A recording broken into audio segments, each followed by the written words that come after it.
Bienvenidos al canal de estructuras de Sergio. No es ninguna sorpresa que tanto mi equipo como yo en Técnicas Reunidas llevamos desarrollando una serie de proyectos de edificación en México. El post de hoy quiere traer algunos de los aspectos que me han llamado la atención y que son para mí aspectos novedosos en cómo se hacen las estructuras y las construcciones en México en relación a los edificios. Todos tenemos que asumir de alguna forma que la construcción es una actividad muy tradicional y que también se resiste mucho al cambio y la innovación. Con lo cual, muchas veces cuando trabajas de forma internacional te toca adaptarte a lo que se hace habitualmente de forma local. Y con ello se pretende un poco ser lo más eficiente y evitar cualquier tipo de roce con subcontratistas que te pueda un poco complicar la vida y complicar el proceso, el normal proceso constructivo. En este vídeo de hoy tengo un chingo de cosas, o sea que órale, vamos a empezar con el vídeo ya. Es esencial cuando uno trabaja fuera de su ámbito hacerse rápidamente con la terminología técnica. En la siguiente tabla he puesto algunos de los términos que más empleamos en construcción y estamos empleando ahora mismo en el desarrollo de estos proyectos de edificación, en el que podéis comparar cuál es la palabra empleada en México y cuál es su sinónimo en España, ¿no? Bueno, por supuesto en el mundo, que es una cosa, un concepto a veces criticado en España, pero totalmente erróneo. Concreto no es un calco lingüístico anglosajón. Concretus es una palabra de origen latino que te puede ser tan empleada como hormigón, formicus, ¿no? Otra de las palabras que tal vez más me ha llamado la atención es el empleo del trave, ¿no? El trave como elemento, como una viga, ¿no? Como un elemento resistente, horizontal. Y también, ¿por qué no? Desde un punto de vista tal vez más económico, llama la atención que en México se emplee la palabra estimación para, digamos, presentar o cuantificar el volumen de unidades de obra ejecutadas para poder ser pagados a contratistas, mientras nosotros llamamos certificación, ¿no? Para nosotros la estimación evidentemente es un número un poco al alza, una cosa aproximada, y como veis en España certificación es algo como mucho más riguroso y demás, ¿no? Pero bueno, imagino que son diferencias de nuestro mismo español pues a muchos kilómetros de distancia unos de otros. Entre esas palabras que también me han llamado la atención, cabe destacar el concepto de rigidizador o atiesador. Para nosotros ese rigidizador es esa pequeña pieza metálica con la que pretendemos un poco reforzar un área local por diferentes motivos estructurales, ¿vale? En España, como veis en el croquis, mientras que atiesador en México es el sinónimo a rigidizador. Pero llama la atención que en España atiesador también tiene otro significado. Es un rigidizador, pero más de dimensiones mucho más reducidas, más pequeñas, ¿no? Y que muchas veces la función principal es coger zonas comprimidas, zonas curvas, reforzarlas de alguna manera. Aquí, por ejemplo, pues es una diferencia lingüística que merece la pena conocer su significado técnico a un lado y a otro del Atlántico. Aquellos que no sepan lo que es un atiesador, tenemos varios ejemplos en estructuras aquí en Madrid que todos conocemos. Uno de ellos, por ejemplo, es el puente de Raimundo Fernández Villaverde cruzando la Castellana. No tengo muy claro realmente si esos atiesadores tienen una función estructural o son elementos auxiliares a la hora de haber izado esos cajones metálicos. Pero bueno, ahí tenemos un posible ejemplo. Otro ejemplo donde podemos encontrar atiesadores es la terminal 4, la terminal principal, y también su terminal satélite. Una obra, desde luego, excepcional, bonita, original y con un complemento técnico también súper asombroso. Algún día hablaremos sobre ella y el trabajo realizado por mis antiguos compañeros de servicios técnicos.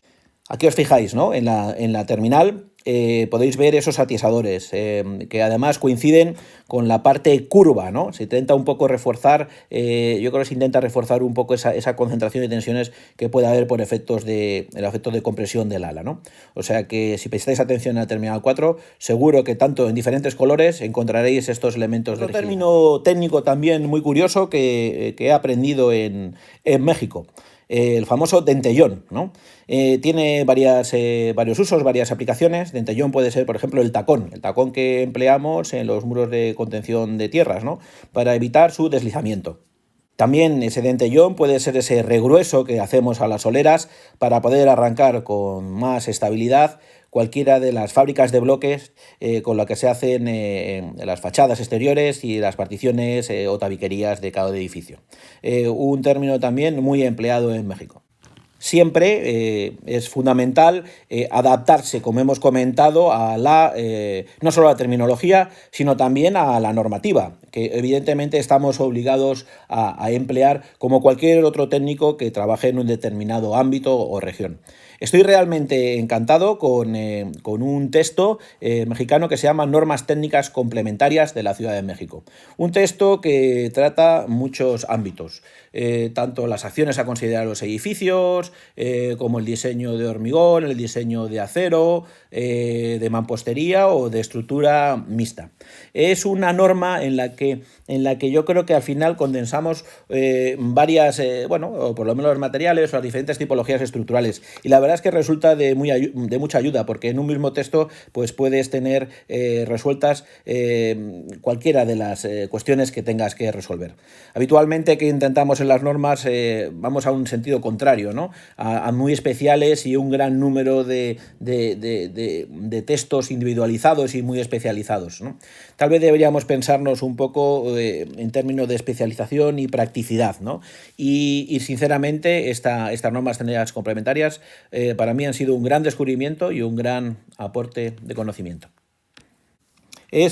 A mí me llama la atención. Es verdad que en otras partes de España también usamos el famoso bloque, ¿no? Bloque de hormigón. Aquí a veces recibe el nombre de bloque de 20, como se dice en México.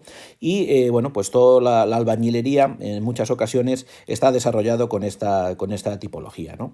Pero es cierto que yo creo que el factor sísmico del país obliga a que estas fábricas tengan unas necesidades de armado especiales, ¿no? Lógicamente por la acción horizontal a la que se van a ver sometidas, ¿no? Entonces, sí me llamó la atención en todo el desarrollo del proyecto que estamos haciendo, pues sobre todo el término de dala y de castillo, ¿no? Que no son más que refuerzos a modo de pilares o de dinteles en el que se intenta hacer un entramado armado de hormigón o de concreto embebido en la fábrica, ¿no? Que yo creo que no tiene otra función más que se rigidice y que tenga capacidad de absorción de esfuerzos laterales, ¿no? Algunos de estos detalles, como estáis viendo aquí, pues han sido obtenidos de esa norma técnica complementaria de Ciudad de México, que os he dicho que para mí me resulta un texto súper interesante, súper práctico y que realmente es muy útil y muy resolutivo, ¿no? Muy importante también, ya os digo, el concepto de dala y castillo, que está muy presente en toda la arquitectura e ingeniería mexicana. Algunas de las fotos de la ejecución de un tipo de edificio, ¿verdad? Con mampostería de bloc de 20 o de diferentes espesores, y ahí veis un poco la importancia de los recercados, ¿no? de huecos, de dinteles y de la realización de dalas y de castillos, es decir, de esas armaduras. A lo mejor no de demasiada importancia, pero sí que se intentan rigidizar la fábrica, y a mí realmente me parece un criterio excepcional. Durante nuestros viajes en México intentamos, en la idea un poco de facilitar el montaje, en aquellas piezas tipo dintel, emplear lo que se llama una dala dintel, como la que tenéis representada aquí a la izquierda, ¿no? No deja de ser más que una pieza que es una cimbra, como se dice en México, ¿no? Es un propio encofrado perdido que facilita un poco la ejecución y el vertido de hormigón en esos tramos horizontales. Mientras preparaba este post, intentaba encontrar símiles con algo parecido en nuestra normativa española.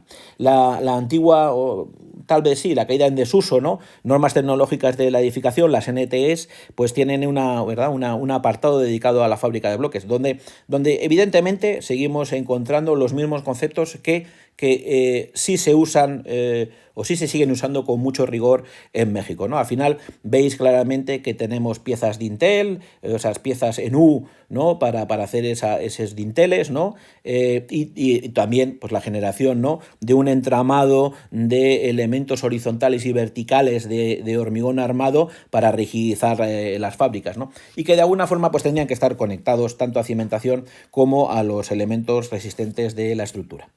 En relación a los detalles, y tal vez en este caso los detalles estructurales, había una especie como de leyenda urbana en las obras que he ido visitando en la que en México se dice que nunca la armadura se solapa en el mismo tramo el 100%. Y que tiene que ser decalada al 50%, es decir, que todos los solapes, el traslape o los solapes de las armaduras, tiene que haber un decalaje entre ellos, ¿no? Yo creo que es una norma constructiva también excepcional, la verdad es que no se puede decir otra cosa, ¿no? Porque al final el solape, queramos o no, representa una debilidad, ¿no? Representa una debilidad en la que seguramente pues, tenemos que hacer algún detalle un poquito más especial de cercados y demás. Pero también me cabe la duda con la aplicación de la normativa, donde sí se nos permite hacer, por supuesto, solapar barras en un tramo, el 100% de la armadura solaparla, siempre y cuando, por supuesto, pues incrementes la longitud de solape, bueno, pues 1,3 veces la longitud de anclaje LD, como se considera aquí, y que, por supuesto, pues no se considera un tipo A, sino considera un tipo B. Me cabe esa duda. Si alguien quiere comentar cuál es el criterio a adoptar en México, pues bienvenido sea y espero sus comentarios o sugerencias. Otro de los aspectos que claramente me ha llamado la atención en la ejecución de edificios y de estructuras en México es el empleo del determinado, denominado dado de concreto, ¿no? Este dado de concreto es una especie como de pedestal, ese típico pedestal que hacemos en estructuras de oil and gas para asentar o para arrancar nuestra estructura metálica. Bueno, pues es un símil también que se hace a nivel de hormigón armado o de concreto, ¿verdad? Donde tenemos en el tramo primero del pilar se hace un ensanchamiento, ¿no? Ese ensanchamiento, pues yo creo que cumple funciones de poder, digamos, de durabilidad. Es decir, aumentamos la sección pues porque ahí necesitamos mayor recubrimiento, ya que el hormigón va a estar en contacto con el terreno y, digamos, garantizamos algo más de durabilidad la armadura. También digamos que es a lo mejor se puede reforzar, digamos, en la parte de conexión con la cimentación, pues hay una especie como de rigidización del pilar. Pero también he de decir en este sentido que nos ha traído bastantes problemas de interpretación a nivel con subcontratistas locales e incluso detalles que se pueden encontrar. Para mí es claro que la armadura principal del pilar tiene que estar anclada y tiene que llegar directamente a la cimentación, ¿no? Podemos discutir o no si tenemos que hacer una longitud de traslape o solape por encima de ese dado de concreto, ¿vale? Pero en cualquier caso, tiene que haber una continuidad de armaduras. Y esto muchas veces ves en detalles que no hay una continuidad de armaduras, ¿no?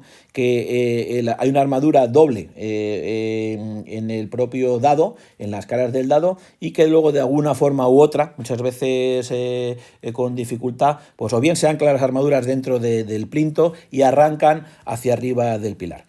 Nosotros hemos tomado la consideración de hacer un cuello de botella, pues conservando esa pendiente máxima de 1/6 de doblado de armaduras, colocando unos estribos a la entrada y a la salida del quiebro de armaduras y plantear un solape justo por encima del dado de concreto.